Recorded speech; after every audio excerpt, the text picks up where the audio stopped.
समस्त को सप्रेम साईराम आसंतु सुनिबा आजिर प्रशांति अनुचिंता एही संसार रे आमे जीवन क्रीड़ा को किपरि खेलिबा एवं विभिन्न प्रकार कोलाहल और अव्यवस्था गुड़ी को किपरि सम्मुखीन करिबा।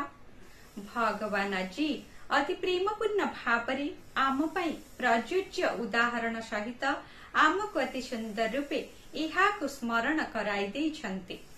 जेपरि समस्त नदी गुड़िक सागर आड़कू गति करिथांती सेहीपरि तुमर समस्त परिकल्पना गुड़िक भगवान को आड़कू गति करंतु।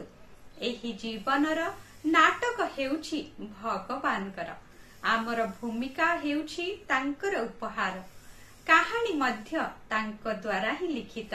से ही वेशभूषा साजसजा भावभंगी स्वर आगमन और प्रस्थान इत्यादि सब ठीक करिथांती।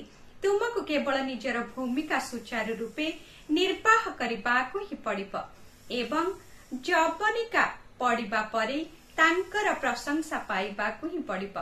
तुमर कार्यक्षमता और उत्साह अनुଯାयी उच्चतर भूमिका निर्वाह करबाकू योग्य हुआ, ताहा ही जीवनर अर्थ एवं उद्देश्य। संसार प्रति अतिशय आसक्त होई जाओ नाही कि एहार जाल भितरे जड़ित हुओ नाही।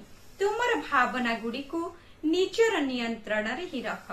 सागरर ऊपर भागरे केवल तरंग देखा जाए, किंतु निम्न भाग हेउछि शांत।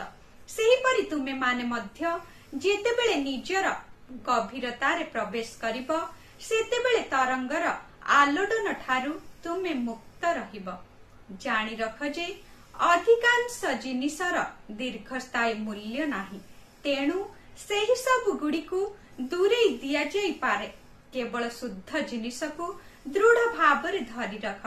निजर विवेक व्यवहार करी जानिबा को चेष्टा कर जे केउ विषय गुड़िक शुष्क काठ एवं केउ गुड़िक मूल्यवान संपत्ति। उक्त दिव्य संभाषणटी भगवान जून 9 तारीख 1970 मसीहारे समस्त को सूचाई देइथिले।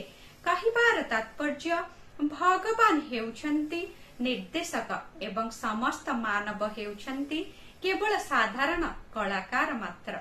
भगवान का नाटक रे एक उत्तम प्रदर्शनकारी हुआ। जय साईराम।